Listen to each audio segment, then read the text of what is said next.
Hello, good evening and welcome to Hot Edition on 3FM 92.7, coming to you live from our studio here at Adesanwe Kanda in Accra. I am Martin Asiedu Data. Coming up tonight, as the race for the Ayawaso East parliamentary seat heats up, the wife of the late member of parliament has declared her intention to step into her husband's shoes. But the big question is, can she survive the NDC primaries? We have details of that for you. Meanwhile, the New Patriotic Party, the opposition party, says it will not organize any primaries but will contest in the by-election.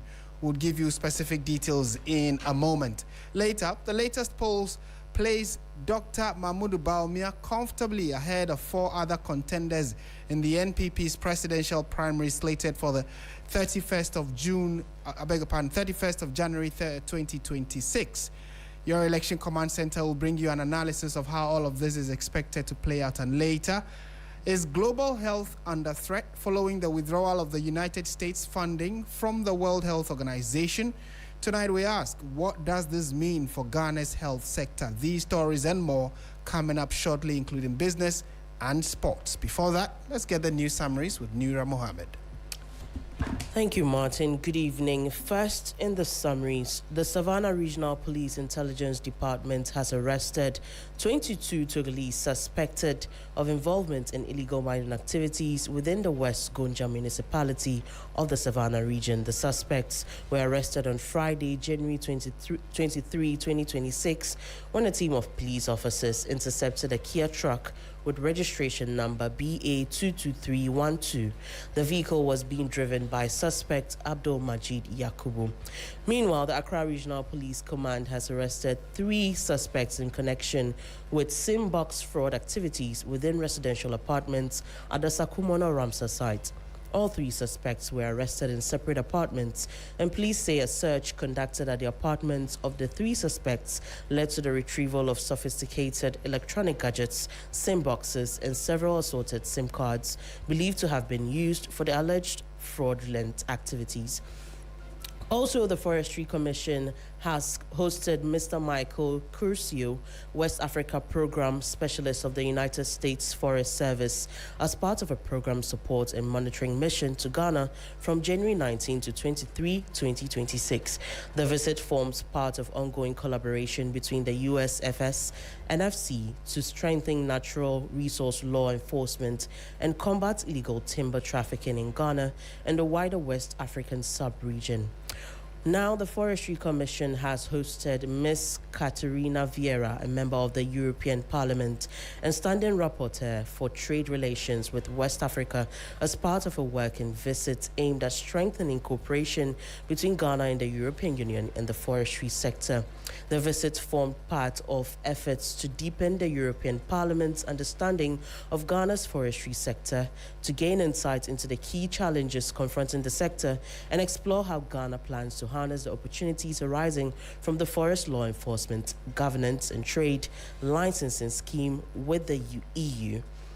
Now, twins identified as Atakofi and Ebiwom, both aged 28, have allegedly beaten a 33-year-old man, Theophilus Jemfi, popularly known as Kwesi KK, to death at Sweshi Boinzan in the Juabosu district of the Western North region. Confirming the incident to 3 News, the assemblyman for the Boinzan electoral area, Aha Kojo Vincent, said the deceased had gone to a river in the community to wash what was described as gold. That'll be all for the summaries. Over to you, Martin. Thank you very much, Nura Mohammed. Let's get to the details of our stories now. We're starting from the expected by-election for the Ayawaso East constituency. And the widow of the late member of parliament for Ayawaso East, Hajia Amina Adam, has formally declared her intention to contest the National Democratic Congress parliamentary primary, which was declared vacant following the demise of the MP for the area. In a press statement signed and issued on January 22, 2026, Hajia Amina Adam said she decided to present herself for the party's primary after consultations with community leaders, party members, and residents of the constituency. She said the decision followed weeks of reflection after the passing of her husband on January 4, 2026, describing the period as one of the personal loss for her and her children. Her aide, Ismail Abdul Razak, during an interview with 3FM, noted that they are confident of her winning 70% of the votes, even though she won't be conducting her campaign because the Islamic traditional rights for widows demand that she remains indoors for at least 4 months. Let's listen to what that aide has been telling us on 3FM. She never wanted to contest. It is not her intention to contest the seat. It is the calling of the people when the husband died. Immediately when the husband died, the people started to come in, trooping in her house, calling for her to come and contest. This is an answer to people who called her to come and contest. So I see it as a calling and answering to a call by people who wanted her to lead. The chances are very, very clear. She's going to win, if not 70% by sure. I'm definitely sure she's going to win by 70%. And that is the target by now because she never wanted to contest. It is the delegates who are calling her to come and contest. And when people are calling you, they mean it. Nothing can influence their mind. They mean what they are calling for. And that is what they want to do on 7th February, come next month. She has indicated it clear in her release that she will be in the house performing and respecting the husband as Islamic demand. She will not come out and campaign. Those who went there to call for a contest will campaign for her, will make sure she wins the primaries and definitely win the main general election, which is 3rd March next 2 months. The fact of the matter is she has been a very good woman in the community, and her willingness or her calling to lead is something that the community thinks they are going to pay her back for. So she will be doing what she deserves or she has to be done by Islam, and definitely she will win the election. And that is Ismail Abdul Razak, who is the special aide to the widow of late Member of Parliament for the Ayawaso East constituency. And he tells T3 News and TV3 that it is the call by the constituents and supporters of the NDC in the constituency on Madam Hajia Amina Adam to contest. That's why she has declared her intention to run on behalf of her husband, or at least to fill the gap that her husband has left behind. But certainly there will be some contestation, so she's expected to go against a number of people, at least 2 for now, who have also declared their intention to run as MPs for that constituency. Baba Jamal is one of them. Now, he is currently Ghana's High Commissioner to Nigeria, and he says that his intention to contest the primary, which is on the 7th of February 2026, is expected to show that he, as a member of that particular constituency, has a lot to offer and would be a good replacement for the Member of Parliament who passed away a few weeks ago. But let's take you through the list of widows. So what we're going to be doing now is we are also going to get into that conversation, the widespread conversation that many of you are already talking about on social media, which is that it looks as though any time a member of parliament passes away, a male member of parliament passes away, there has been the tendency for their spouses to want to contest on their behalf or in their stead, more or less just picking up from where their husbands left off. And it has brought different dimensions to the general conversation about how right or wrong this decision is for widows to want to replace their husbands as MPs whenever this unfortunate demise does come up. So we're taking you through that list. First of all, the wife of the NPP MP for Ayawaso West Wuogon, Emmanuel Chairmantie Jakun, well, when he passed, his wife stood in his stead and actually contested. Now, she won the by-election in 2019 and retained the seat for the New Patriotic Party in the 2020 general elections. But in 2024, she lost the elections in the Ayawaso West Wuogon constituency to the current MP, John Dumelo. Now to the Shai Osudoku constituency. You would recall that Desmond William Oklu died in a car crash, and his wife, who is in the person of Linda Akwele Oklu, decided to contest the primary. Now she contested and won the primary, and then eventually also won the Shai Osudoku constituency. She contested in 2016 as well. And then later, we go now to the Asutifi South constituency. Widow of the NPP candidate, Professor Philip Kofi Ejabeng Amwa, also contested, and she won the seat in the 2000 general election. So this gives you a historical angle to the entire conversation, which shows that it is not just a recent development. It's been a part of our politics for some time now. And the latest in the list of widows who have decided to contest in the stead of their husbands is Hajia Amina Adam. She is the widow of the late Member of Parliament for the Ayawasu East constituency, Nasser Ture Mahama, I should say.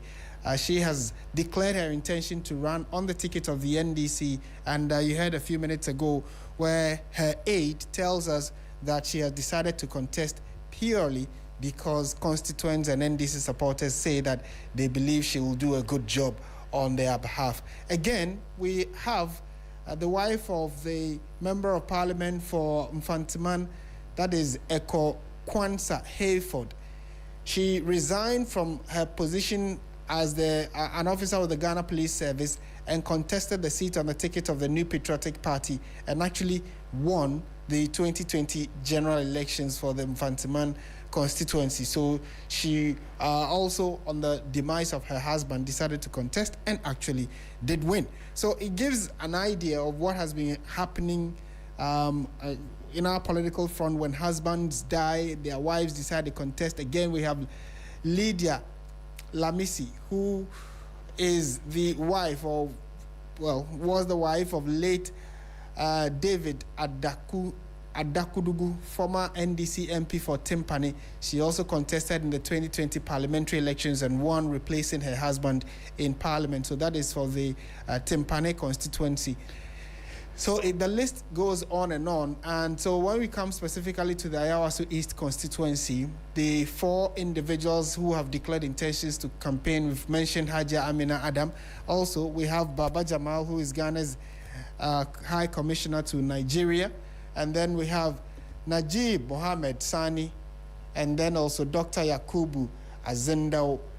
Now, these 4 individuals have put out their intentions. So what we do know is that the NDC will be conducting a primary to select one individual, and that individual will now go into the constituency elections with other political interests. So there's going to be the NPP. We don't know if the other political parties would also show interest, but we do know that the NPP, former MCE for the Ayawasu East constituency under the NPP government, is a lady. She has also declared her intention and says that she's going to be contesting. So it's likely that if all things being equal, Hajia Amina Adam does go through, then it tells you that you are likely to have 2 women contesting against each other in the Ayawasu East constituency.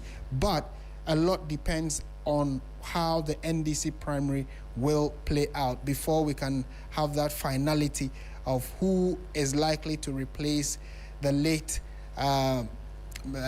Nasser Ture Mahama, who died earlier this month. So what exactly are the stakes when it comes to the constituency? Well, we also have just gotten information that the New Patriotic Party will not be undertaking any primary specifically because they have just one candidate and they are going to throw their support behind that candidate. And that candidate is likely to now contest against whoever will win the NDC's primary. So let's walk you through, or let's listen now to the NPP's representative party intends to do regarding the constituency, the Ayawasu East constituency. Divine Otu Agohom is the NPP's Greater Accra Regional Chairman, and he has been speaking on the plans the party has for the constituency and are hopeful that their candidate will win. And if the person does win, the NPP as a party has quite a number of things in store for them. Let's listen to him. Well, over the year, that appears to be the trend. Quite worrying, though, but well, that's what it is. And the NDC, I'm told, would be going through the process of selecting, how do you call it, their candidate through primaries, for which reason we cannot for now say that the lady would automatically emerge the candidate.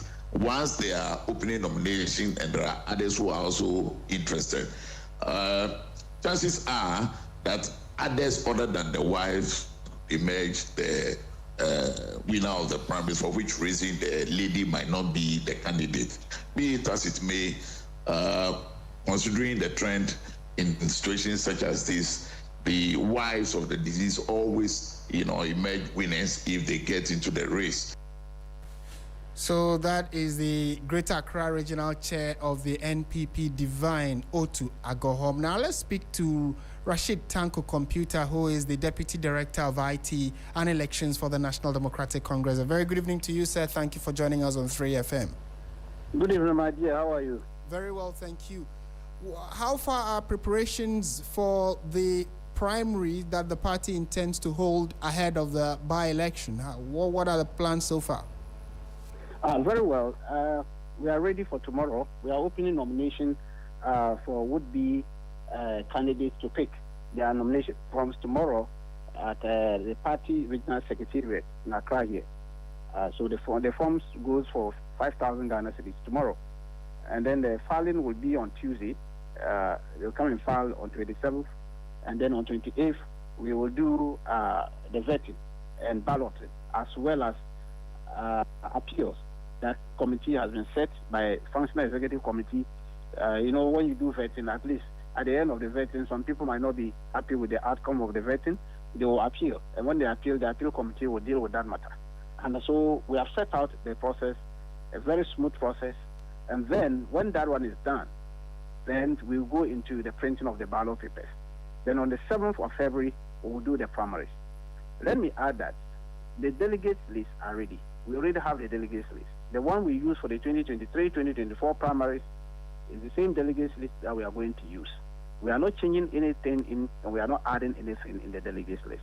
So those who contested in the 2023 primaries, if they still want to contest for them, they have no problem. They don't even need to have a fresh delegates list because we already gave them those delegates lists. Okay. Now, so far, how many people have declared their intentions? Do you know? For what we have been following, we have seen about 4 individuals, but do you know of any other party persons interested?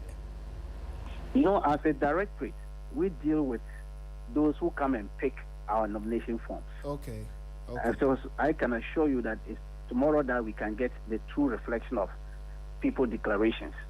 Because the fact that somebody declared and with a statement and does not come to, in fact, materialize it through the picking of the nomination forms, then we cannot hold that one.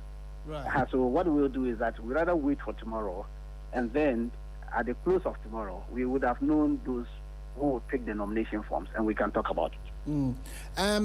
Is it safe to say that the Ayawaso East constituency is still a safe seat for the NDC? We know you have won it since inception. Is it a comfortable seat the NDC will win again? Oh, we are thinking of increasing our margin in the constituency. Not about winning, about increasing the margin. We have done a lot for this country for just 1 year in government. Our performance is far has taken over the reins of governance in this country that we have seen. For 1 year in office, this government has not recorded any scandal whatsoever. It's unprecedented. This government has reduced prices of foodstuffs to the extent that we have food glass in the market. Go to the market and see. We have reduced petroleum prices.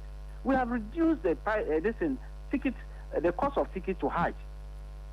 My good people in Nima, in fact, I love them. I like them. They are nice people there. We have reduced the cost of going to Hajj in order to push and further their religious inclinations. And so these are the things the people will look up to and vote for the NDC.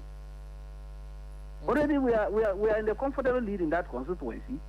And then so if they look back and see what we have done over the year, just 1 year in government, I can assure you, NPP, they better not come and contest this election. Otherwise, the kind of defeat they will get there, only God knows. Right. We know that they have also been, flexing their muscles about their political capabilities when it comes to the Awaso East constituency. Let's listen to Divine Agohom. I'm sure you know him very well. He's the greater... Yeah, chairman. Let's listen to him about the analysis he has done regarding the constituency. Then I'll pick your thoughts on it. Yes, we had a National Executive Committee meeting yesterday, and a decision was taken that the regional party constitutes a committee to look at the processes of, deciding on who represents us in these elections. Before then, the constituency executives met my good self and then made a proposal as to who they think must represent them. That position was made known to the National Executive Committee yesterday, upon which the directive was given that we constitute a committee made up of the regional leadership, and in addition, Honorable John Widu was assigned to join that committee. So we'll be looking at that on Monday, just to firm up a decision as to who is representing us. Once that is done, we move into the constituency and start engaging, the stakeholders in preparation towards the elections. Bear in mind, we are in the process of electing our flag bearer, so the party itself is quite busy with that process. However, this is an election that NEC has taken a decision that we are taking part in. For that reason, we need to also give some attention to that process. So this is the arrangement that we have so far. Yes, that decision has been made. We would not be, running primaries. We would select a candidate that everybody thinks okay, and then that candidate will contest on our ticket. Referencing the 2024 elections, you will agree with me that there's no constituency that you can say that this is an NDC, this is an NPP seat. Any party at all that organizes well, with the party at the constituency united, focused, and working hard, can win the election. So we should be open to such surprises that can happen.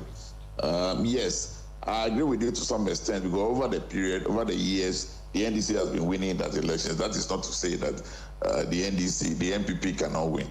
The NDC succeeded in winning seats that traditionally were won by the NPP. So the same thing can happen. And so I think that we should keep our fingers crossed. Let's get in the process and see the outcome. Well, so Honorable Rashid, clearly he says that don't be too excited about winning. And you are even saying it's not just winning, but extending the gap. They say that the fact that you were able to annex seats that they were sure they would win in the 2024 elections means that there is a possibility they can also snatch this from the NDC. Your thoughts? My brother, time and again, I've been telling you, NPP, they have been rigging elections. They have been rigging. The constituencies that we annexed from them in 2024, they were rigging those constituencies. You remember what I told you about Akotia when we were going to our by-election? They told us they were leading us by 2,000 votes. And therefore, there was no way NDC was going to win the constituency. Didn't I tell you they rigged the election by 2,000 votes? Yeah. And that the by-election will expose them. Because they were not going to have that 2,000 votes. And clearly, when we went to the Akotia, didn't you see it? Yeah. It turned out that they didn't even have that 2,000 votes. They were rigging. And we exhibited it. Several constituencies, I can give you copious examples of how they rigged the election. Look at how we are chasing them in Pandai. One polling station, they got 1,400 votes. Well, how come?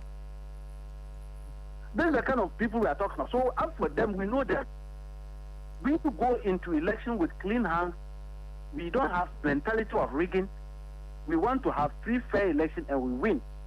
That has been our strength. For them, they don't go with that kind of free, fair mentality. They go with rigging mentality. Are you not surprised that their own party, internal election, the one they are going to do on 31st, one of the candidates set up anti-rigging squad? Because you know them, that their own internal party, they rig internal party election. Right. Well, so for that one, I can show you that, look, NDC will beat them in any election we go anytime soon. Because they won't have that luxury of rigging.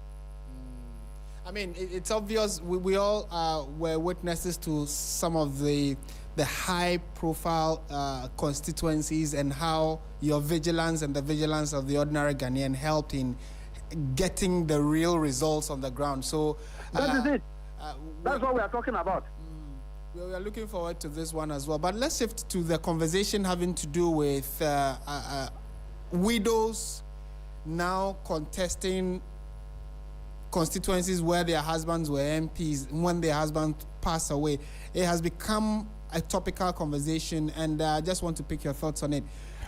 Some people say that it is not a healthy development when it comes to politics in Ghana. What do you make of it, especially on the back of the fact that the honorable member Ahmed Mohamed Toure, who has passed, his wife has clearly declared her intention to contest, and that has stoked the conversation again. But what do you make of it in general, not just because of this, but generally, wives deciding to represent or contest positions of their husbands?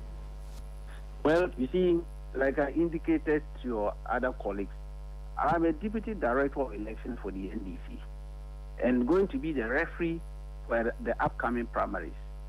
I can assure you I don't have any comments on this matter. Okay. Yeah, I just want to stay away from it and not complicate issues. I'm a referee. How can a referee go into discuss the strength of footballers and their coaches? Okay. Rashid Tanko Computer, thank you so much for speaking to us, and we'll be definitely engaging you more in the coming days. I'm grateful. Right. He is the director of IT for the National Democratic Congress, and we just spoke to him briefly on his thoughts of what should be expected ahead of the NPP, I beg your pardon, the NDC's primary in the constituency, where we do know that so far 4 individuals have declared their interest in leading the NDC into that contest. The NPP also says they are going to be contesting. They are going to meet as a party. They wouldn't hold primaries. They will just select one person to represent them on the day of election, which is later in February, to be conducted by the Electoral Commission. So trust your election command center to update you on how all of this plays out. Staying on politics, though, we know that beyond this this by-election, the New Patriotic Party, the biggest opposition in Ghana at the moment, intends to elect a flag bearer ahead of the 2028 elections. And we have less than 8 days to the NPP's presidential primary. And Global Info Analytics released a latest poll, and that poll has placed Dr. Mahmoud Bawumia as the preferred candidate ahead of the other 4 who are hoping to be elected. The polls put Dr. Bawumia at 48% ahead of the former Assin Central MP Kenny Japong, who polled 25%, and this followed closely by former Greek Minister Brian Echampong at 6%. 2 other candidates, former Education Minister Dr. Yaosei Educhum and former General Secretary of the NPP Kwabena Ejapong, polled 1% and 0% respectively. Let's go to the phone lines now and engage Musa Dankwa himself. Mr. Dankwa, good evening. Thank you for joining us on 3FM. Good evening, and thank you for having me.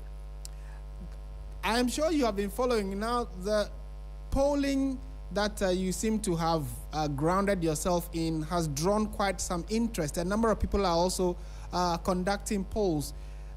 We recently saw that one poll put Kenny Japong rather in the lead. We'll discuss the generality of polling in Ghana in a bit, but talk to us about what is informing this particular poll. You have been consistent that whoever the NPP brings, Dr. Bawumia is likely to win the primary.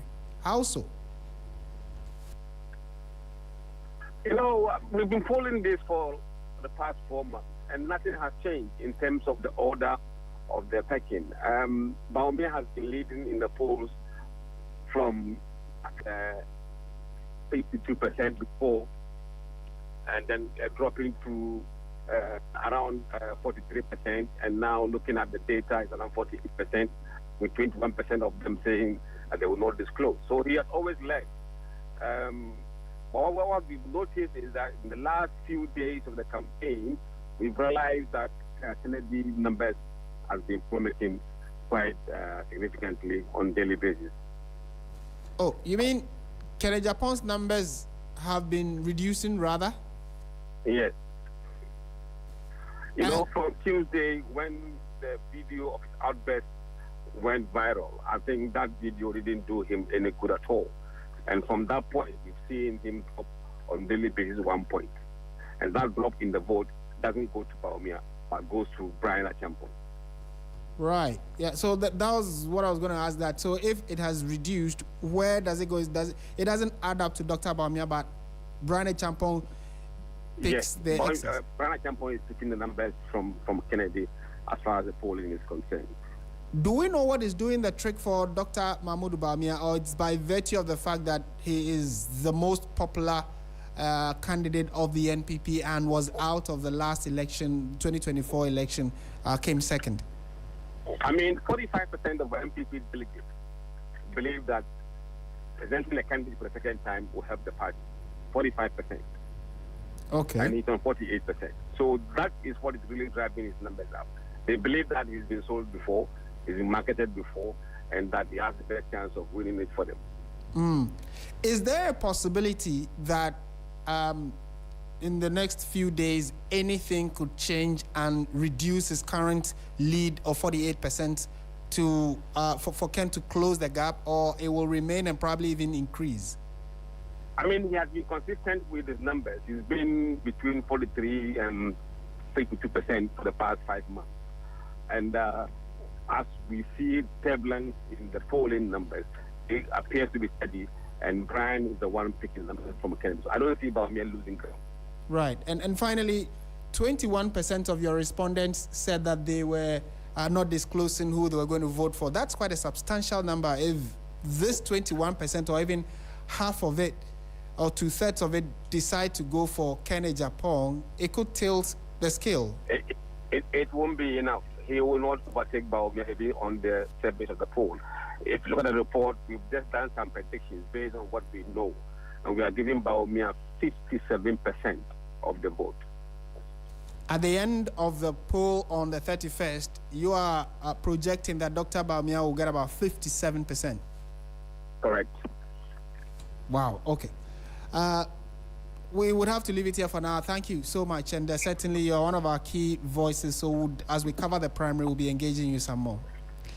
Thank you for your time. And Musa Dankwa is a pollster and is currently the executive director of the Global Info Analytics, helping us understand what went into the polling, and is helping us understand also the fact that NPP delegates have just decided or made up their minds. Those who were polled, majority of them, a sizable majority, said that they were going to be in the camp of Dr. Bawumia. So we'll see how all of this plays out. And he is projecting that when the final vote is cast, counted, and declared, Dr. Mahmoud Bawumia is likely to be hovering around 57%.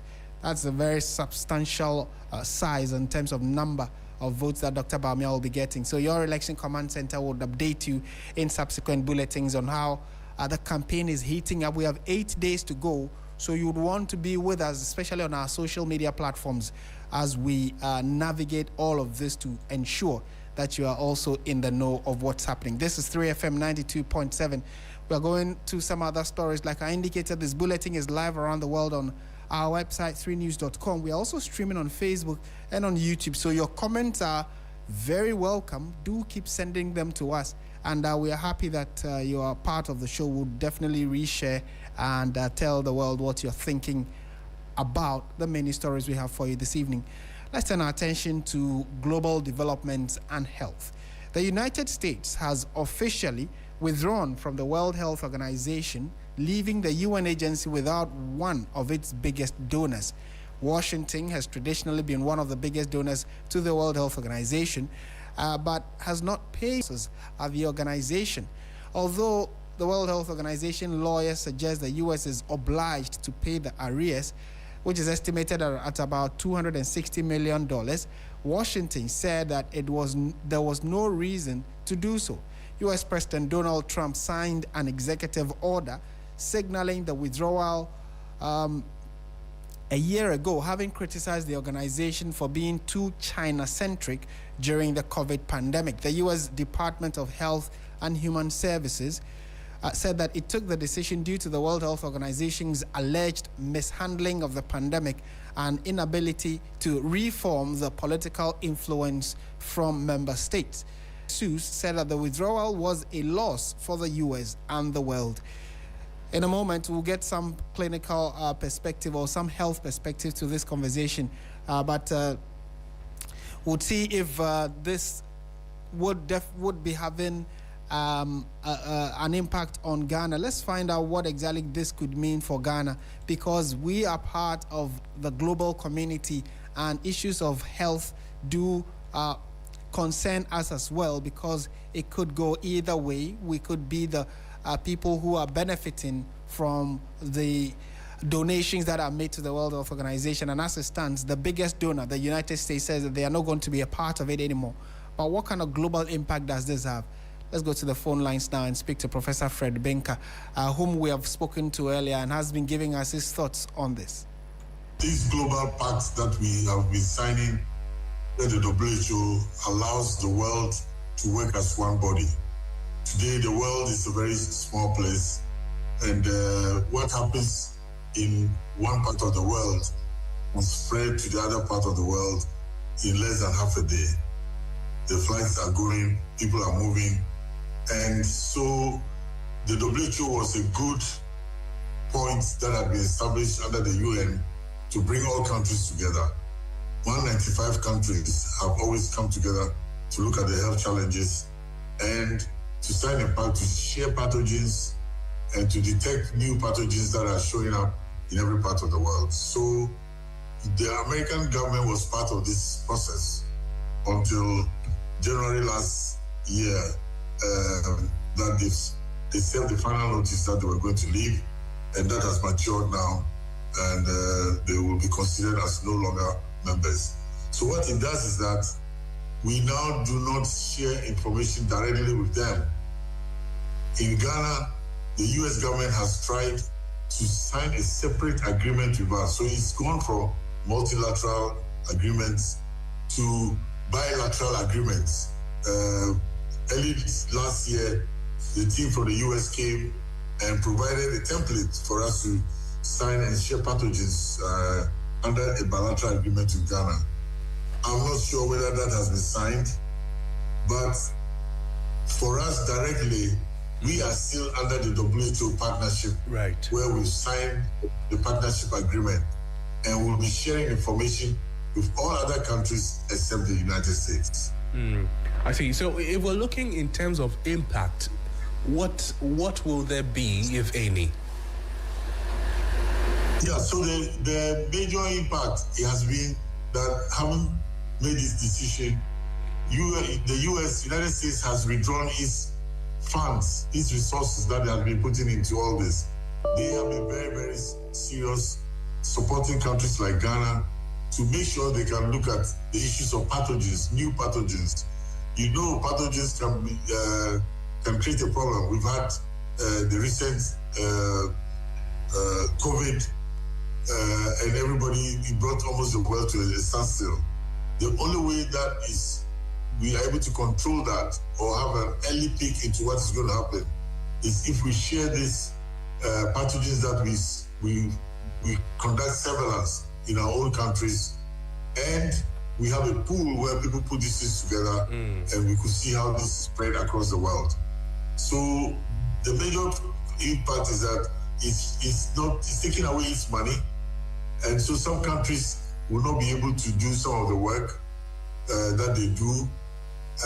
But Ghana has a system that is championed by the Ghana Health Service and the Ministry of Health, including the universities like Noguchi, KNUST, that have already been set up to try and continue to collect the pathogens across our country. The level of funding, I don't think is going to reduce, but we may need some equipment and some reagents, and that's where some of this will affect our country.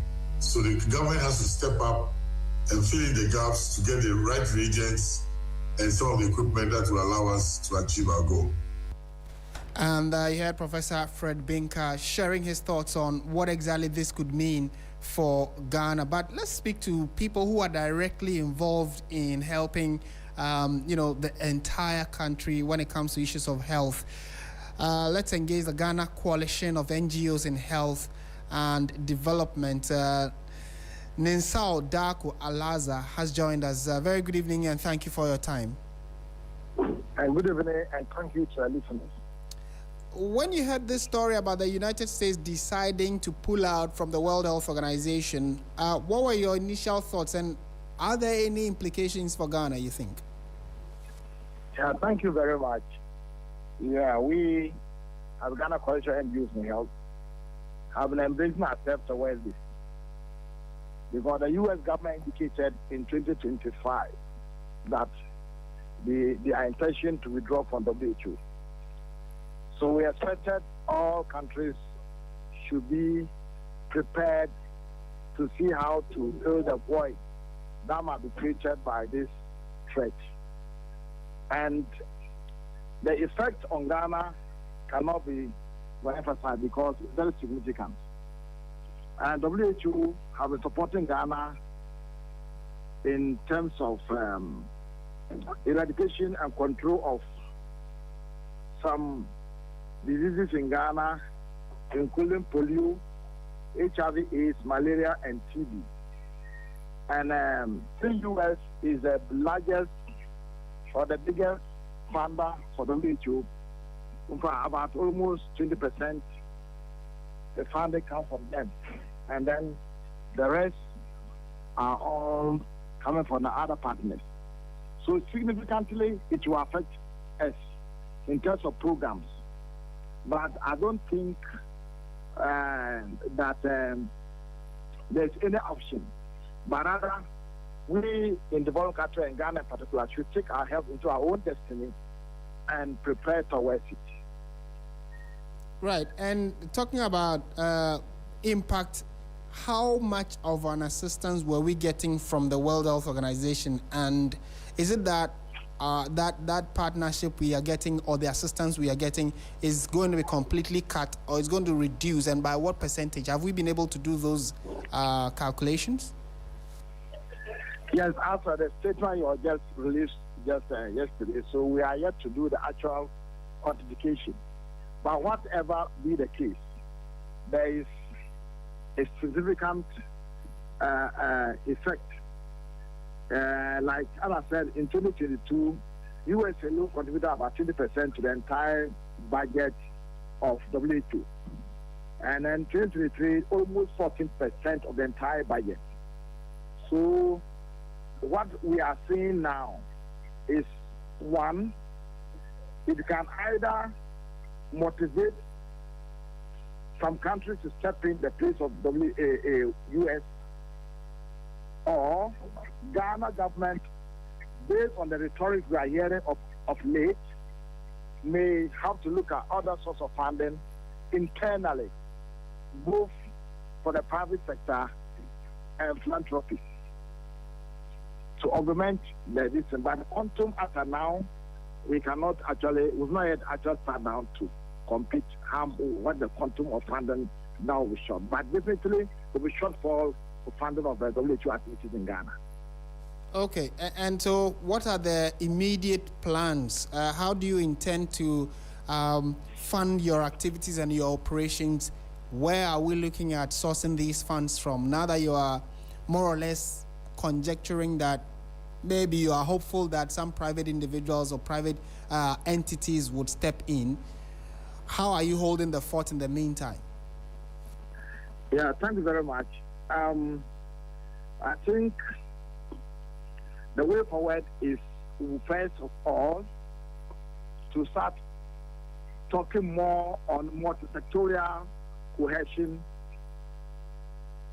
among the stakeholders in Ghana, both the little we have and the little we have, and three, to see how we can actually look through our tax system to see where we can take some funding to support health outcomes. Then, apart from that, I think all over the world, or the government will also look at looking at the sub-regional cooperation to see how we can share our health with regional cooperation, to see how we can share our health research indicators, work with the local and traditional association in Tapo to see which of them potent herbal drugs we can promote to ease the cost of importation and the cost of health delivery. In fact, there are so many ways, but we need to have a sober reflection over all what is happening right now, and take the bold step and take our health into our own destiny. Right. Okay. It looks like at least there is a strategy of how to manage the situation whilst we await how the global outcome would look like. Thank you. We'll leave it here for now. Thank you for speaking to us this evening. You are most welcome. And you heard the voice of the of Ninsau Darko Alaza, who is the National Vice Chairman of the Ghana Coalition of NGOs in Health, and expressing their thoughts on what impact the U.S. withdrawal from the World Health Organization could have on Ghana specifically, and then also on their activities as a medical group of individuals. Stay with 3FM 92.7. We'll update you on what else is likely to play out now that this decision has become a reality from the side of the United States of America and its global impact on healthcare delivery. Staying on issues of health, though, medical law expert Christian Mamhesi is pushing for stiffer regulation and roadmap for the implementation of national safeguarding humanitarian law in surrogacy transactions. According to him, too many young innocent girls are falling victim due to their inability to enter into proper contracts with the would-be couples. Let's listen to him. Surrogacy is an arrangement where a woman carries and gives birth to a baby. Surrogacy is an arrangement where a woman carries and gives birth to a baby for another couple who cannot have children themselves. At a program dubbed Medical Legal Resolutions of the National Medical Negligence Conference, medical law expert Mamhesi said the contract, irrespective of its terms, must conform to the basic requirements of state law, so that because there is a large amount of money advertised without knowing the full extent of the physical and psychological effect it will have on her. There should be informed consent, and informed consent should always be regulated. I've been in medical evidence cases in going hospitals where they indicate how they manage to sleep, or whether it was inadvertent or not, they do not get signatures of consent form. They need to go through counseling, the quarantine, or examining and environment, providing legal information, including information about benefits, obtaining consent. He therefore called for a closer collaboration with the Ministry of Health and the Parliament of Ghana to pass the bill of safeguarding regulation in third-party reproduction in Ghana. You have persons who really come in as international surrogates in order to exploit the country because surrogacy services in Ghana might be cheaper as compared to that in the advanced world, and that's also because there's no legal review. It goes on that particular health facility to espouse effective legal right to cover its services. Ghana needs to be strong. Ghana needs to come out clear. And you heard that report on issues of surrogacy and the fact that we need legal backing for any contracts that will be signed, especially for the would-be couples and the surrogate mothers. Well, details of all of these stories and more on our website, 3news.com. It's now about time for the latest in the world of business.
Segment on Hot Edition tonight. Coming up, mandatory local cargo insurance takes effect February 1. We'll bring you details of this and more. My name is Menu Afo.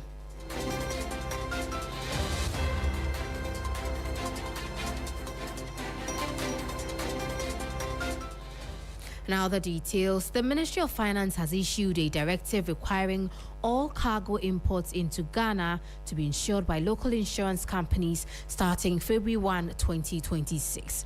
The policy, announced under Section 222 of the Insurance Act 2021, Act 1061, is a strategic move to curb capital flight by retaining insurance premiums within the domestic economy. The directive will be strictly enforced by the Ghana Revenue Authority and the National Insurance Commission, NIC. The policy arrives amidst a stabilizing macroeconomic environment. Beyond the immediate cargo mandate, the government has launched a 10-year insurance master plan from 2026 to 2036.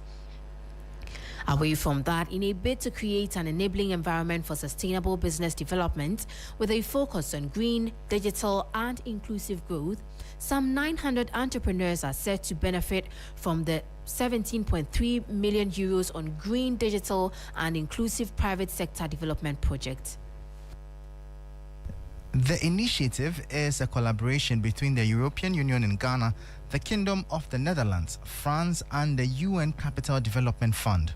Over the next 4 years, more than 200 businesses will receive financial support to adopt green and digital measures. The project will also provide targeted assistance to the creative and heritage industries, as well as the healthcare and pharmaceutical sectors. This program addresses some of the main obstacles for young entrepreneurs.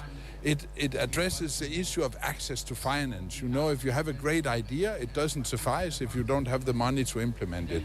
It also addresses the regulatory environment, because it's not enough to have ideas and finance if you have a regulatory environment that makes it extremely difficult to set up your business.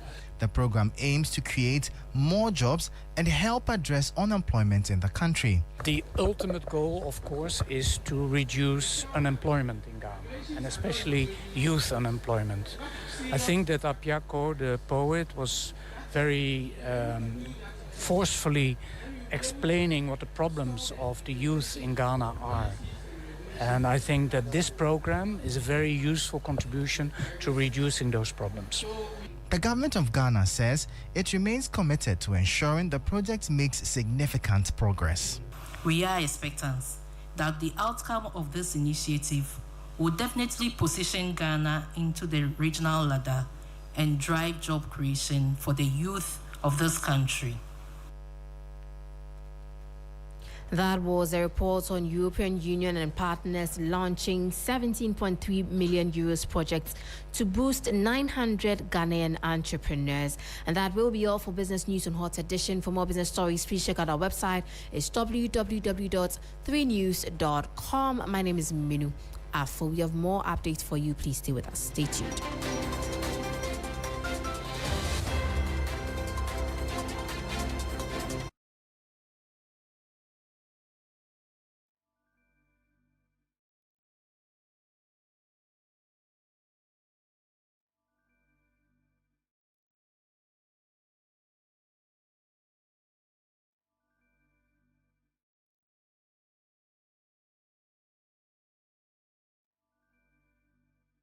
You've been listening to Hot Edition on 3FM 92.7, and thank you for your messages as well. We appreciate your time as always. We're resuming regular programming. Stay with us. This is 3FM 92.7. My name is Martin Esiedudate. Bye for now.